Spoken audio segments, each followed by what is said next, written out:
Hey, hi, what's up? The focal point of this video is heavy referencing the existence or non-existence of art style theft and tracing. Something I want to say before I start talking is this video isn't intended to be some revelation that has never been addressed before. These aren't really new things or new ideas, and I didn't make this to boil anybody's blood. It's just a topic I enjoy talking about and had a lot of thoughts to share. But yeah, I'm going to explain what these forms of art's inspiration are, and when they are okay, and when they are not, as well as talk about art ownership as a concept and explore how much of our work we truly own as artists. So let's go over some quick definitions first. Heavy referencing is using another image and line by line referencing it on your own. You aren't underlaying the image on a layer under yours and drawing on it, but you have it either on another window that you're frequently tabbing out to see, or even on the canvas itself. Your goal when you're heavy referencing is to make a more or less identical drawing to that of the image you were referencing. Slight changes may be made, but in general, if someone were to look at the image you referenced and your drawing side by side, they'd be able to tell that one was heavy referenced off of the other. The difference between referencing and heavy referencing is that referencing means you take light inspiration in some areas from another piece, but you're not trying to replicate the entire image as a whole. Heavy referencing means you're pretty much copying the image to a T. If any changes are made, they're probably done after the fact, and the art looks pretty much the same. You can heavy reference off of real images, or you can heavy reference off of other artwork. Art style theft is something commonly debated in the art community, and it has been for years. It's the concept of an art style being stolen rather than a specific work that was heavy referenced. So that means drawing things very similar to the way another artist commonly draws them. Like if another artist uses very sharp angles and large facial features, and another artist gets inspired by this and starts drawing in a similar way. You're not taking inspiration from a specific piece or trying to reference something line by line, but you're drawing in the same style that another artist uses. What's disagreed upon in the art community is whether art style theft is something that exists at all, and whether it's justified to be upset about it. And I'll talk about that more in depth later in the video.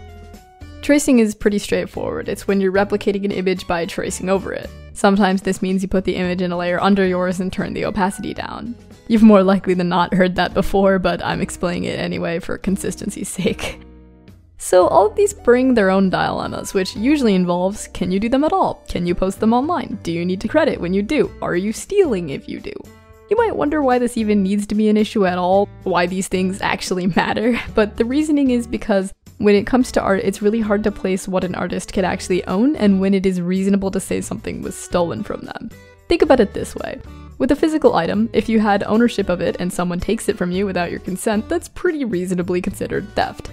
It was your property and they took it from you, without you allowing them to. A straightforward and simple definition of robbery. But with digital art, it's hard to be able to follow the exact same logic, because art isn't a physical item. So it's sort of up to society to draw the lines of what is theft, what is inspiration, and what are isolated incidents that happen to correlate but have nothing to do with each other. Art theft almost always boils down to an ethical dilemma, because how do you decide what is art theft and what isn't? How do you come to those conclusions and make those distinctions?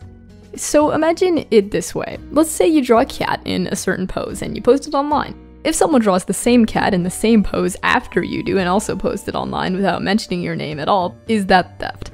I mean, they drew something that's kind of just the same thing that you drew, right?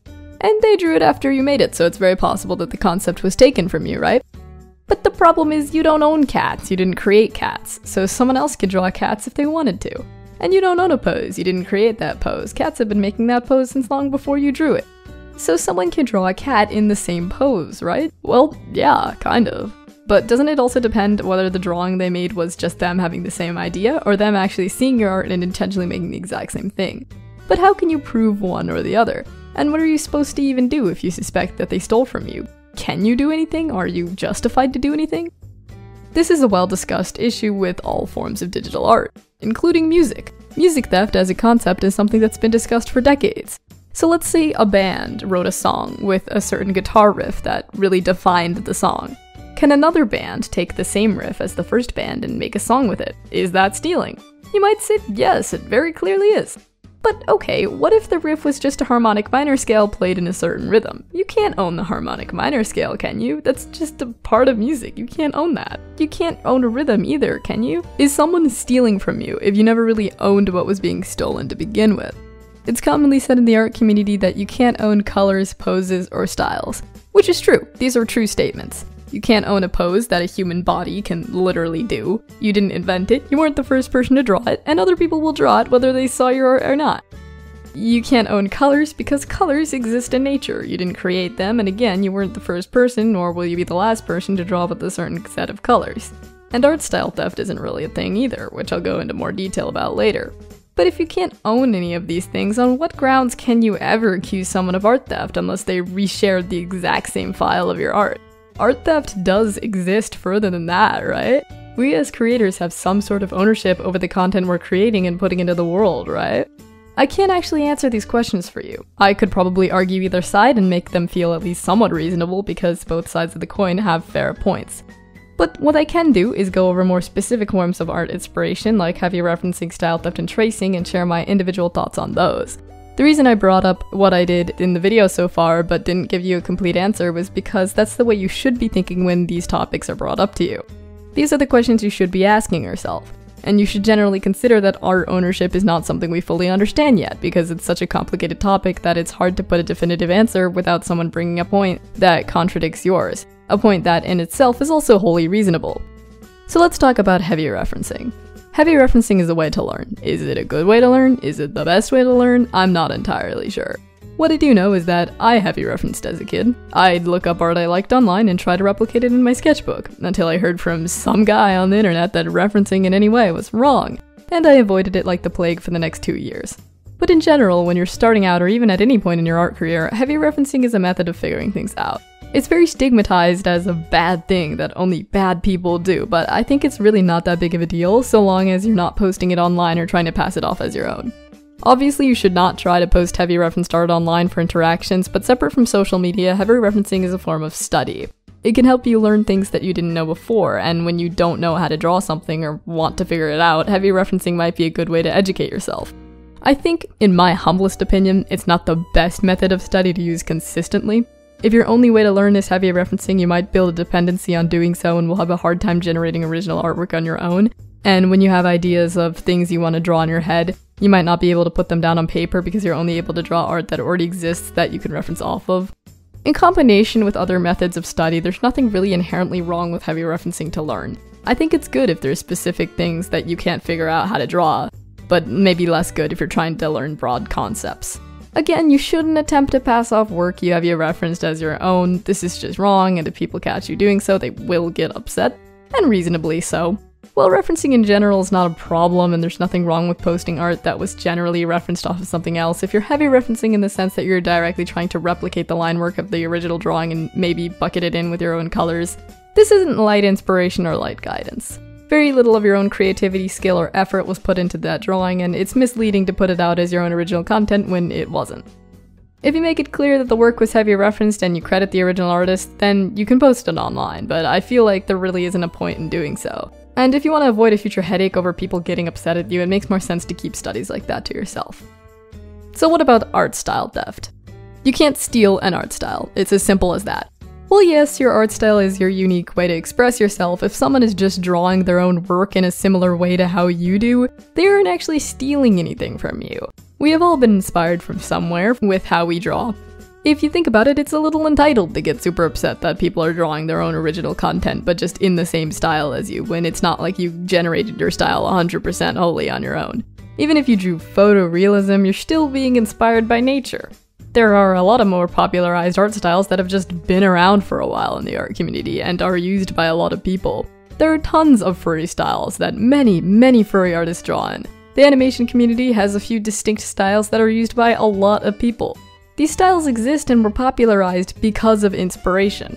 If you're tempted to get upset at someone for drawing in the same style as you, you need to take a step back and remind yourself how you're coming off by saying something like, I draw with really thick line art and big eyes, and if anyone else draws with really thick line art and big eyes, they're stealing my art style, which is theft.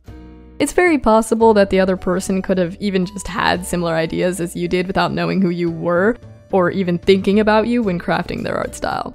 I found artists online with similar styles to mine who I haven't even interacted with before. I didn't get inspired by them specifically. It's possible we both got inspired from the same places, or even just happened to have similar ideas. You can't prove that someone was inspired by you, and even if you could, it's not like they're doing anything wrong if they did. If it was punishable to draw in the same art style as another artist, then imagine how different the art community would be. I personally love drawing in a scene kid 2000s-esque art style with derpy faces sometimes and outdated humor and eye-strainy characters and stuff. I like looking at art like this too. But I got inspired by this style. I didn't make it. If only one person was permitted to draw like this, I wouldn't be able to express myself in the way that I wanted to, and I wouldn't be able to find a community of artists that also appreciate that style. I can understand where the frustration originates from, so it's not like I think that people get upset over what is believed to be art style theft are inherently bad or trying to gatekeep or anything.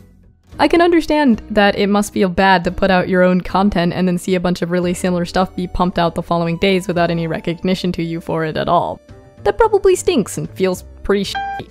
But what needs to be understood here is that whether or not they got inspired by you, it doesn't matter because you can't own a style. Inspiration is just a part of our artistic journey. Unless they're tracing you or heavy referencing you, which are two entirely different things, they aren't actually doing anything wrong.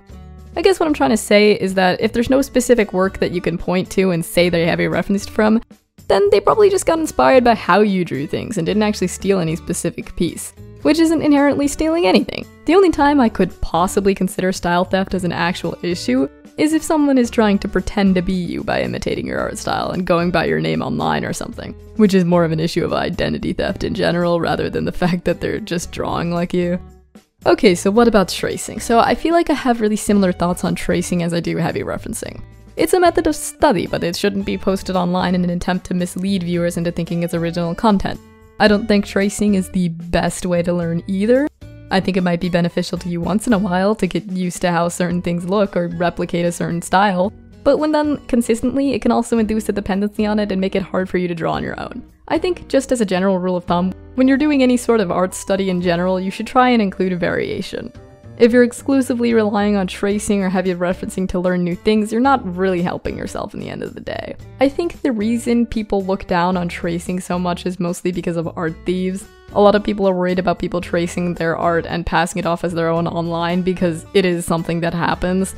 Obviously that's bad, and I don't think I need to elaborate on why that's bad. It's pretty straightforward why it's bad. But in general, if you're tracing art to learn something, you're not really doing anything wrong so long as it isn't shared online. If you do share it online and credit, I guess that's okay, but again, I don't see why you'd really want to post your studies like that at all. If you're going to take anything away from this video, I'd say to just remember that digital art theft in general is just a complex issue. Sometimes it's easy to place and sometimes it's more complicated, and there are a lot of different perspectives on it because the line between theft and inspiration is hard to distinguish sometimes. So yeah, that's pretty much my thoughts. If you've got your own that I left out or there's something you want to elaborate on, feel free to share it in the comments. This week I'm going to be going back to school on Wednesday, so I don't know, depending on how it goes, it could affect my consistency online, but hopefully not, we'll see. Thanks for watching, and I'll see you guys next time.